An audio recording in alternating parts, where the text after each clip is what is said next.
ሞርጋን ሮጀርስ በቀጥታ መጥቶ አሰላለፍ ውስጥ የሚገባ ነው። ምክንያቱም ሮጀርስን ማስፈረም ቀላል ሂሳብ አይጠይቅም። ሮጀርስ የእንግሊዝ ኢንተርናሽናል የአስቶን ቪላም ቁልፍ ተጫዋች ነው። አስቶን ቪላ ወደ ቻምፒየንስ ሊግ የተመለሰው አስቶን ቪላ ዩሮፓ ሊግን ያሸነፈው አስቶን ቪላ ቁልፍ ተጫዋች አለው ከተባለ ቁጥር 1 ሞርጋን ሮጀርስ ነበር ዘንድሮ። ብቃቱ ከአርሰናል የጨዋታ ሞዴል ጋር አብሮ መሄዱ ቨርሳታይሊቲውን ሁለገብነቱንም ቨርሳታይል የመሆኑን ነገር የሚኬል አርቴታን የተጫዋቾች ዝውውር ኢላማ መመዘኛዎችን ሁሉ የሚያሟላ ነው እና አርሰናል በቻምፒየንስ ሊግ ፍጻሜ ተጋጣሚ የእንግሊዝ ሻምፒዮን ነው። በምን አይነት ተጫዋቾች ነው የመጀመሪያ አሰላለፉ መጠናከር ያለበት ከተባለ ሁሉን ሊያሟላ የሚችለው ሞርጋን ሮጀርስ። ቶናሊ ለዚህም ሊሆን ይችላል፣ ግን አማካይ ክፍሉ ቀስ ብሎ መጠናከር ይችላል። ይበልጥ እንደ ስስብልት ሲታይ የነበረው የግራ ክንፍ ማጥቃት ሂደቱ ስለሆነ የሮጀርስ መምጣት በዛ በኩል ያለውን የአርሰናልን ደካማ ጎን ይሄ የተነጨውን ክንፍ በደንብ ላባውን ሊተካለትና ከፍ ብሎ እንዲበር የሚያስችለው ተደርጎ ነው የሚወሰደው። ግን የዓለም ዋንጫ እዚህ ጋር ጋሬጣ ሆኗል። አሁን ቶማስ ቱኸል ሰሞኑን በሰጡት አንድ አስተያየት ተጠይቀው አይ ተጫዋቾቻችን በክለብ አንገብጋቢ የዝውውር ጉዳይ ቢኖራቸው እንተባበራቸዋለን ሲሉ ነበር። አይ ምንም አይነት የክለብ ጉዳይ አናስተናግድም አላሉ። እሳቸውም ረጅም ጊዜ ክለብ አሰልጣኝ ሆነው ስለቆዩ ያውቁታል። ቢሆንም ግን አይበረታታም።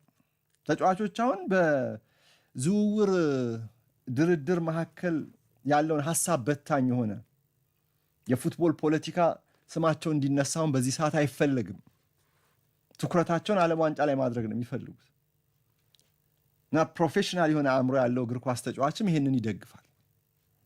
በዚህ ሰዓት ላይ ሀሳቡ እንዲበተን አይፈልግም እና አርሰናል ያው ባለፈው የውድድር ዘመን እስከ ጁላይ 19 ድረስ ማለትም የዘንድሮ ዓለም ዋንጫ መጠናቀቂያ ዕለት ነው አይደል? በእኛ ሐምሌ 1 የመጀመሪያው ሳምንት ማለት ነው።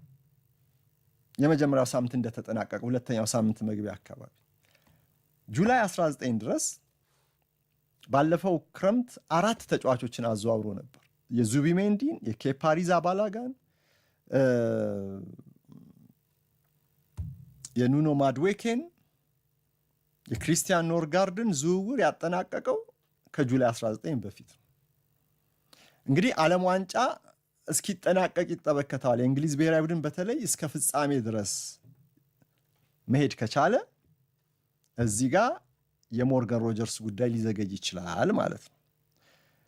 አምና ግን ቶሎ 4ቱን እጃቸው አስገብተዋል። ክሪስቲያን ሞስኩዌራ እና ቪክቶር ዮኮሬሽን ቢሆኑ ጁላይ ከመጠናቀቁ በፊት ነው ለፕሪሲዝኑ ከቡድኑ ጋር እንዲከቱ ታስቦ ዝውውሩ የተፈጸመው።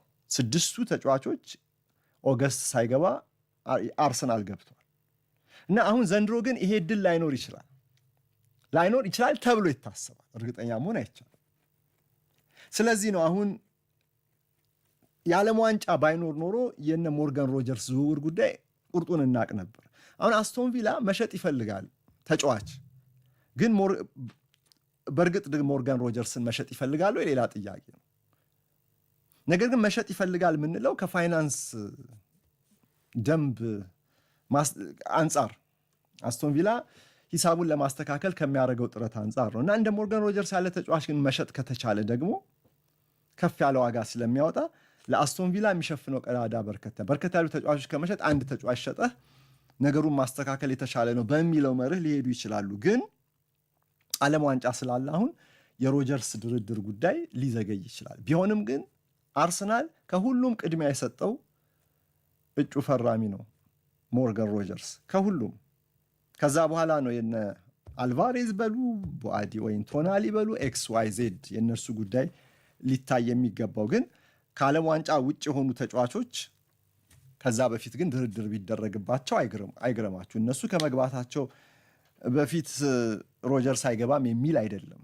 ይሄ ጉዳይ ረዘም ያለ እንደው ኮስተር ያለና ከበድ ያለ ድርድር ስለሚፈልግ ጊዜ የሚወስድ ስለሆነ ዓለም ዋንጫ እስኪጠናቀቅ ምናልባት ሊጠብቁ ይችላሉ እንጂ ሞርጋን ሮጀርስ ከሁሉም ቅድሚያ በሚኬል አርቴታና በአንድሪያ ቤርታ ቦታ የተሰጠው የቅድሚያ ጉዳይ ነው የአርሰናል።